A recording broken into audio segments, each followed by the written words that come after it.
Boa noite, nação! Que exibição de gala do nosso Mengão! Que espetáculo, que massacre! Os gambás vão voltar fedendo mais ainda de volta para São Paulo. O Urubu acabou com vocês. Que espetáculo! Maraca em festa! Quando o Flamengo quer jogar com o time titular, pode-se dizer que é imbatível. E esse jogo de hoje só faltou um jogador para ser o time titular do Flamengo realmente. Só faltou Alexandre, porque esses 11 que entraram hoje são realmente os titulares, a não ser o Alexandre no lugar do Ayrton Lucas, que também não jogou mal não. Ayrton Lucas está voltando àquela forma que ele tinha na época que foi convocado para a seleção brasileira. O Felipe Luiz é um expert em realmente recuperar os jogadores, né? Você vê, hoje o time, ele mudou os 5 hoje. Começou a dar olé no segundo tempo, já estava 4-0, aí ele começou a fazer as mudanças no time do Flamengo. E o time manteve o mesmo padrão, só que não quis continuar metendo gol, talvez respeitando o Corinthians, né? Porque temos que agradecer aquele campeonato que o Corinthians se matou lá contra o Internacional para conseguir aquele empate. Então, o Flamengo é muito grato ao Corinthians pelo aquele título que o Flamengo teve em 2020, aquele campeonato brasileiro. Então, não vamos machucar muito os meninos não, né? Agora, até o juiz ficou com pena, hein? Porque só para validar aquele pênalti claríssimo, ele fez tudo para não dar o pênalti. É impressionante. Ele não queria dar o pênalti. Todos os comentaristas da Globo, do Sport TV, do Premier, dizendo pênalti claro. O Paulo César de Oliveira, o Simon, todo mundo dizendo que foi pênalti claro. O VAR chamou e ele não queria dar o pênalti, mas aí não teve jeito, teve que dar. Ele já tinha que ter dado mais 2 antes, porque na realidade houveram 3 pênaltis a favor do Flamengo. E ele só deu 1, forçado pelo VAR, senão não daria nenhum. Mas esquece juiz, esquece pênalti, a exibição foi maravilhosa. Foi uma exibição maior do que contra o Juventude, que nós vencemos por 6-0. Eu acho, inclusive, se o Flamengo forçasse um pouquinho, chegava a 8 hoje, tranquilamente. Foi 4, mas chegava a 8. Gente, e a volta do Pedro? O time é outro com o Pedro, né?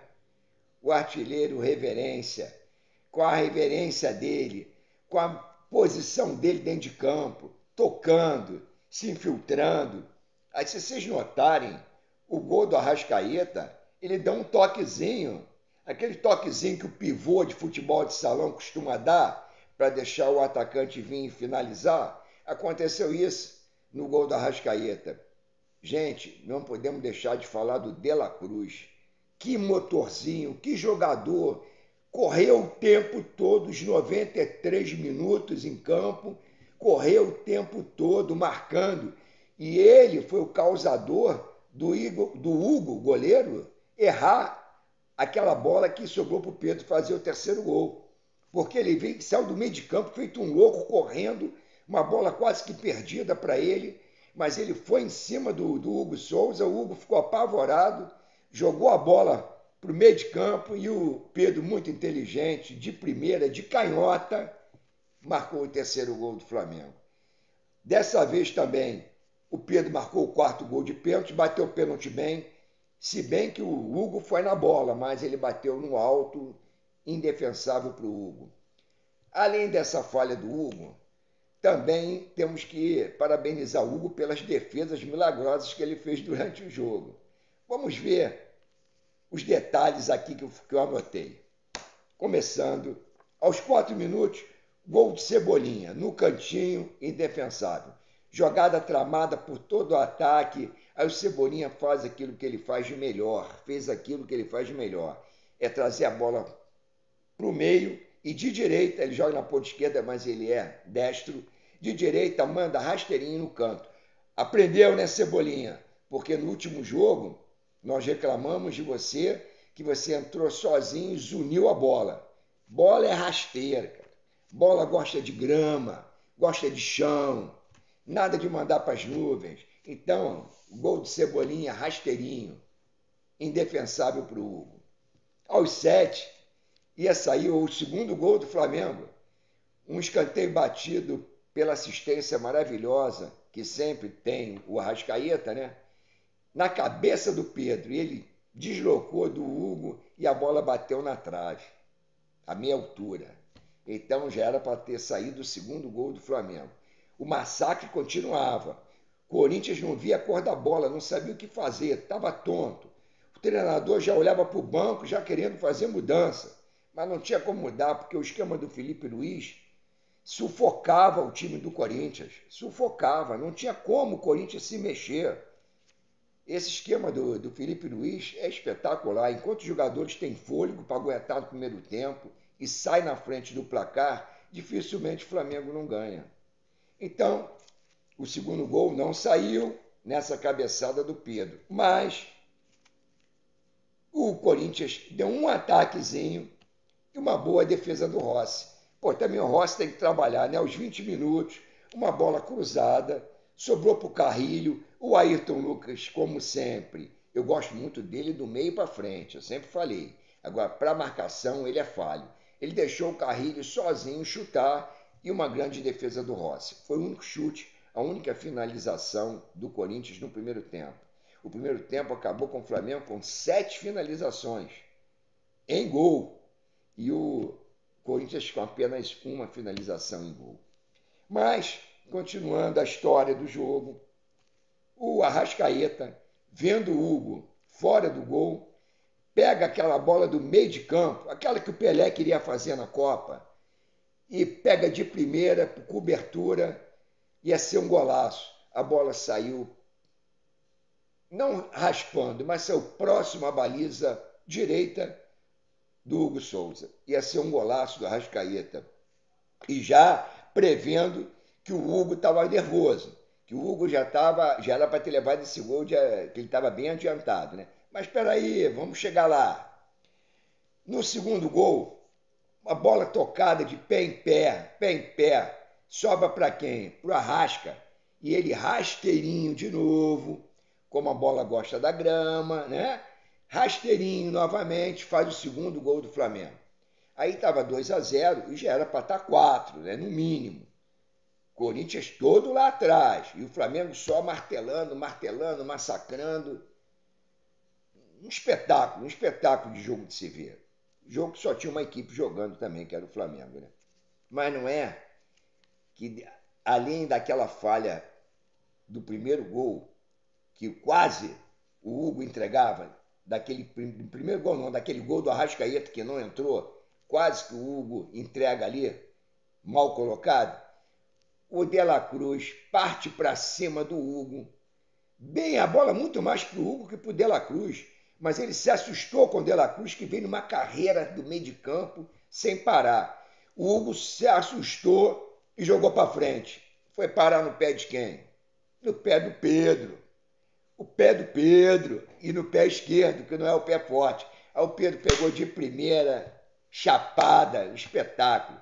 Terceiro gol do Flamengo. 3-0, aí o Flamengo começou a maneirar. Tocando a bola, esperando o primeiro tempo terminar. Primeiro tempo terminou, Flamengo 3-0, foi todo mundo pro vestiário. Aí eu falei, como é que vai ser o segundo tempo? Será que o Felipe Luiz já vai mudar? Mas o Felipe Luiz não muda no intervalo, vocês sabem disso. Ele espera o primeiro jogo começar para poder fazer a mudança. E ele tem uma intuição que quando ele resolveu colocar o Bruno Henrique e o Plata, ele ia tirar o Pedro Arrascaeta. Mas aí houve 2 escanteios seguidos. Aí ele mandou esperar o Plata e o Bruno Henrique. Espera aqui um pouquinho, não entra agora não, fica aí aguardando, que eu estou com a intuição que vai sair alguma coisa boa. E depois desses 2 escanteios, o Arrascaeta faz uma jogada celestial, debaixo da perna do zagueiro do Corinthians, e leva um toquezinho no tornozelo. Esse toque afetou tanto o Arrascaeta que ele perdeu o equilíbrio e caiu. O juiz não quis dar o pênalti, mas o VAR chamou pênalti claro, não tem como não dar. Ele levou 4 minutos na cabine do VAR para decidir dar o pênalti. Aí deu o pênalti. E pela intuição do Pedro, pela intuição do Felipe Luiz, o Pedro ia marcar o quarto gol do Flamengo. E aconteceu, ele marcou, bateu o pênalti e marcou o quarto gol do Flamengo. Aí sim, o Felipe Luiz começou as substituições. Aí começou, tirou o Pedro, tirou a Arrascaeta, entrou o Plata e entrou o Bruno Henrique.